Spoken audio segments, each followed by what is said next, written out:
welcome. We're going to be diving right into some exciting stuff here. Of course, the world of multimedia literacy.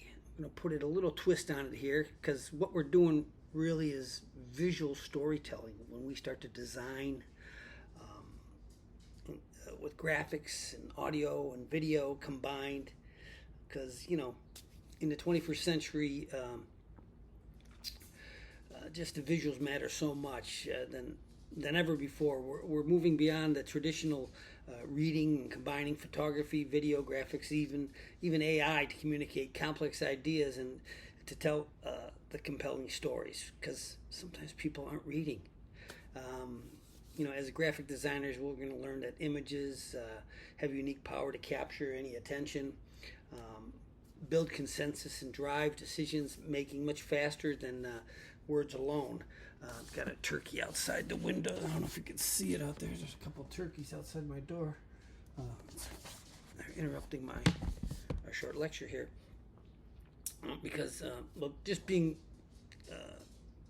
a visual storyteller as you're creating and designing content is about avoiding, I'd have to say, just avoiding clutter, right? And using too much content. So you want to avoid clutter, and because you want to connect emotionally with your audience, much like a filmmaker. Like I said before, it's got to have a certain flow. Very musical. There's a musical side of graphic design. So of course we will always touch on the essential and technical skills. You can always be incredibly creative, and you don't. But unless you know how to export correctly, like the understanding of 300 dpi for a print and versus the lower resolution for screens, or how to use the basics like cropping and content like that, that's just going to make everything enhance. It's just nothing's going to get done. Content is not going to be made. You're not going to be a content creator. You're not going to be able to help anybody. You got to know that exporting from Illustrator, exporting from Photoshop, exporting from Adobe Premiere or Blackmagic or InDesign or anything. All these under the umbrella of creative tools that we all use. So I just want to let you know, you want to get that exporting correctly and the basics of that, so you can help your clients and deliver what they need to deliver and get their message out. So getting started and exploring these concepts a little further, we're going to play a couple videos here in this overview, but I just wanted you to make sure you watch this video, because I put the content together to emphasize only these points. So this is coming from me, but it's AI, which I'm much better pronouncing and talking parts. So I just wanted to put it in that and let you know, and I'll be showing you how to do that in class. And I'll see you in class soon. Okay, let's jump right in, because honestly, keeping up with how we communicate today is literally one of the most exciting things you can learn right now. We are living through a massive, absolute evolution. For centuries, sharing complex ideas meant relying heavily on the written word. And hey, traditional literacy was, and for sure still is, important. But the language of the 21st century has shifted completely. We've moved away from just relying on text to fully embracing this vibrant, dynamic world of digital storytelling. It's a total visual paradigm shift. And mastering it? Well, it's not just optional anymore. It's absolutely essential if you want to connect, persuade, and actually make an impact in today's fast-paced world. So that brings us to a kind of provocative question right out of the gate. Is traditional reading enough anymore? It's a real problem we're all facing. Technology has pushed visual communication so fast that, let's be real, consuming info today just doesn't require as much dedicated reading. Think about it. Our daily feeds are totally dominated by visual-first algorithmic content that demands instant comprehension. Visual literacy has basically exploded onto the scene.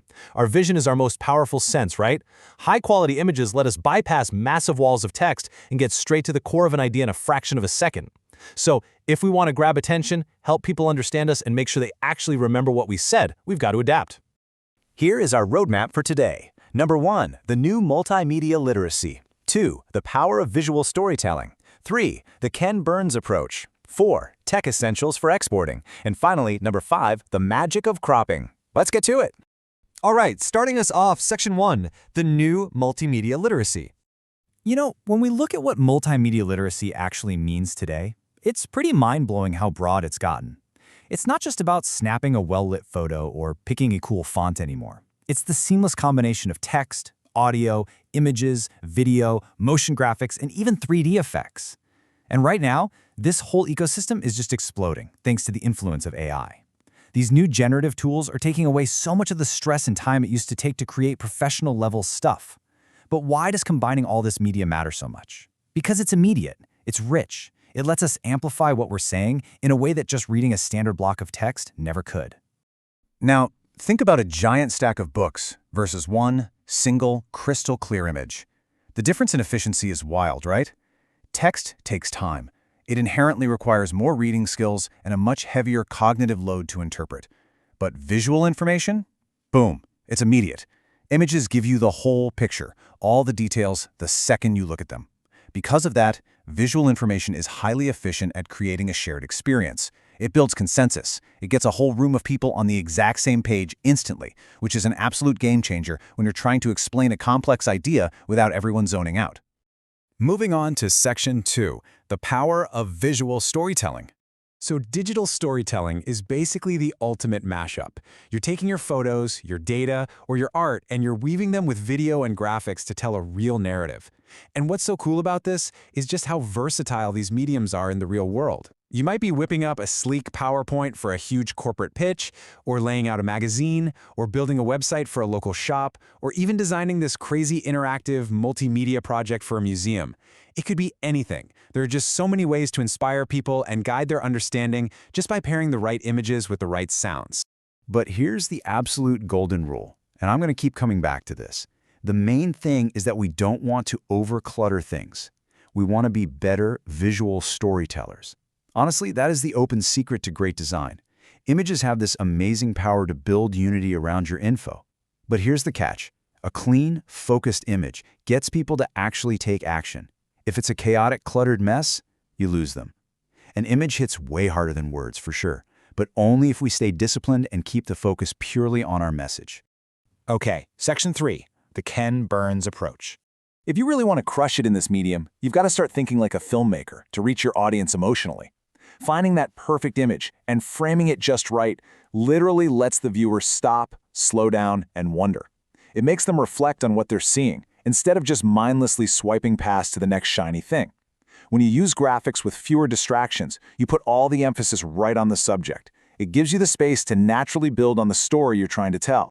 A massive pro tip here to avoid visual noise is to look at how the legendary documentary filmmaker Ken Burns operates. His style is the perfect working metaphor for us. Step 1, use simple, powerful photography to hit that core emotion. Step 2, strip away all that distracting ornamentation. I'm talking about those crazy borders, wild transitions, or totally unnecessary drop shadows. Ditch them. And step 3, lay it out in a way that is totally digestible. Next time you design something, ask yourself, does this make someone feel something? Just like a great movie would. All right, let's get into the nitty-gritty. Section 4, Tech Essentials for Exporting. Okay, time for some tough love. We can be the most brilliant, creative content creators in the universe, but unless you know how to properly export your files from Illustrator, Photoshop, or Canva, you aren't going to get anything to anybody. Seriously, if you send a client a broken file, they are not going to care about your artistic vision. And worse, you aren't getting paid.